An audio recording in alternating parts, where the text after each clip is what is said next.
So I've very kindly been invited by Potski Media and Yamaha to a little test ride day. The coffee's good, I've had a pan of chocolat. The rest of the guys are arriving. Aaron from Knox is here, Ruby Rides is here, a Tomboy bit I've just seen, and I think username Kate's popping along a little bit later on as well. We'll see who else is here. But we essentially got a day riding the fleet of new Yamahas. I'm going to be riding the Niken, which I'm really looking forward to. I've got a spell on a Tenere World Raid, and I'm also going to have a go on the XSR 900. So I just thought I'd bring you along and show you what happens on these type of days.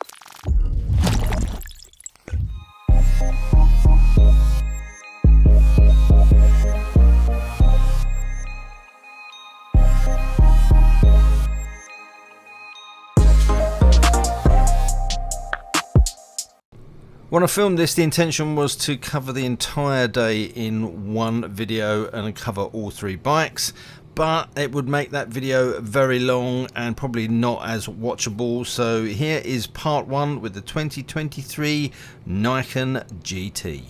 Okay, so first things first, it doesn't feel any different to a two-wheeled bike. Jeff from Yamaha was talking me through the suspension and how it works, and obviously you've got the shocks at the front which are independent of each other, but the front end also rocks as well, so it changes the caster, and it should feel very planted. At the moment it just feels incredibly smooth, and because of those two legs work independently of each other, you kind of, if one wheel hits a pothole, the other wheel takes the load, so you don't kind of feel it. It's an odd sensation.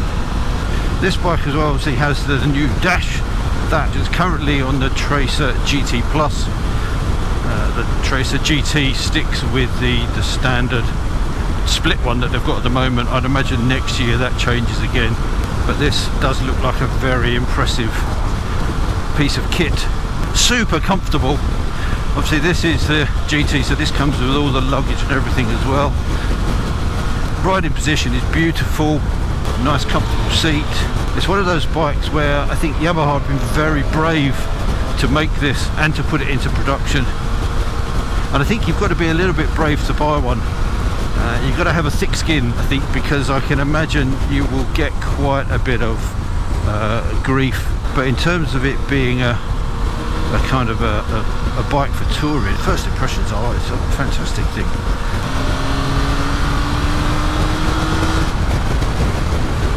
I'm just shocked at how, not shocked isn't the word, I'm just surprised at how sort of plush it feels. It doesn't feel heavy at all.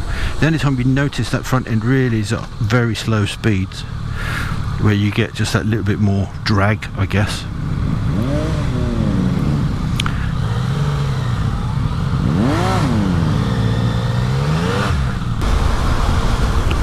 But the one thing I will say is it certainly gives you tons of confidence on that front end. There you go, there's my first pothole. Right, I'm going to come back to you later. So far the experience on the Niken has been fantastic. The only thing that bugs me a little bit are the mirrors. You got a reasonable view out of them, but you have to be a bit of a contortionist to adjust them. Obviously you should be adjusting them before you go anywhere, but to do it on the move means they're a bloody long way away.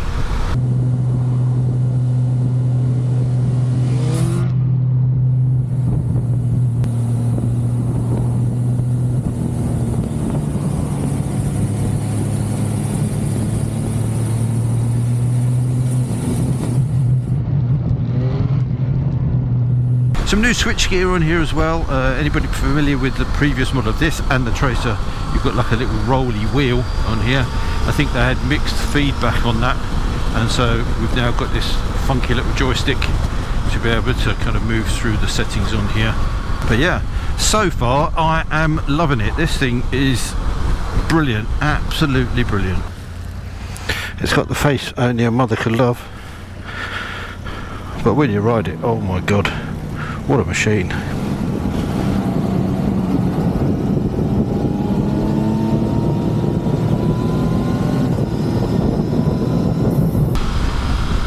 So this is obviously a first ride review, and it's my initial responses to the bike. I'm only going to be spending a couple of hours on it, but my initial thoughts are what an incredible machine it is to ride.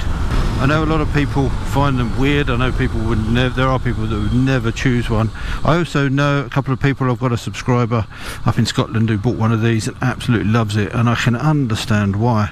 If you're touring in all sorts of weather, all sorts of road conditions, this is immensely capable, immensely comfortable, and it's a hell of a lot of fun. And with my skill of riding, I'm never going to get anywhere near troubling that front end. So I think if you can get over the looks and the pricing, I guess to a certain extent, it's an incredible bike. It's difficult to explain how it feels. It feels planted yet light at the front when you're moving. Those two little 15-inch wheels just give you insane levels of grip, but not only that, just a really secure kind of, you put it into a corner, you just point it at the corner, and oh, that was tighter than I expected, but there you can see it just changes of direction.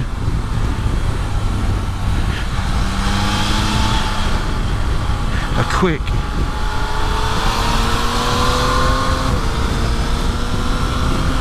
once you get used to that feeling, it's just incredible.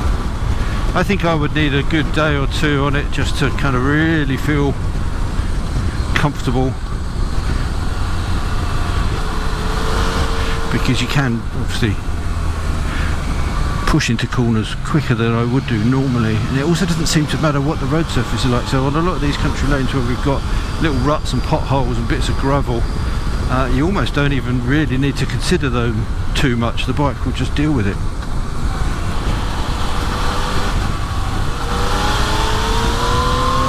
It's got some legs on it as well. Very, very impressive. As I said, very brave of Yamaha to build this and put it in production. It is a hell of a machine. So yeah, I've determined that on fast sweeping roads like this, it is brilliant. You can really take liberties with it. But around town, it's really simple as well. You'd expect it to feel a little bit heavier at a walking pace, and you do get a kind of a little bit more drag because you've obviously got two contact patches of tyre. But actually, slow speed manoeuvring, if you tip into a tight turn in, 10 miles an hour or 5 miles an hour, it feels much more stable than you would the feeling you get from a standard bike. You don't get that kind of tip into the front, if that makes sense.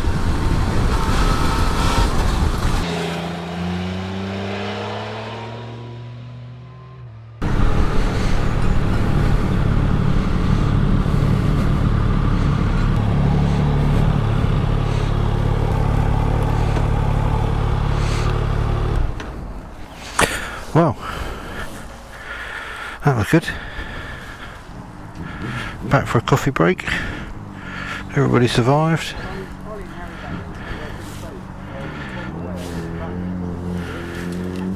Much fun.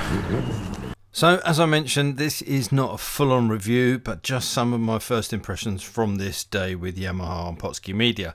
I will follow this up with a separate, more detailed review video on each of the models. I hope you found this video interesting. The part 2 and potentially part 3, depends on how I break it up, will be coming very soon.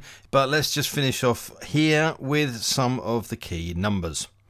If you've got any questions, let me know in the comments section down below. And all that leaves me to say is until next time, thanks for watching, take care, ride safe, and I'll see you soon. Bye.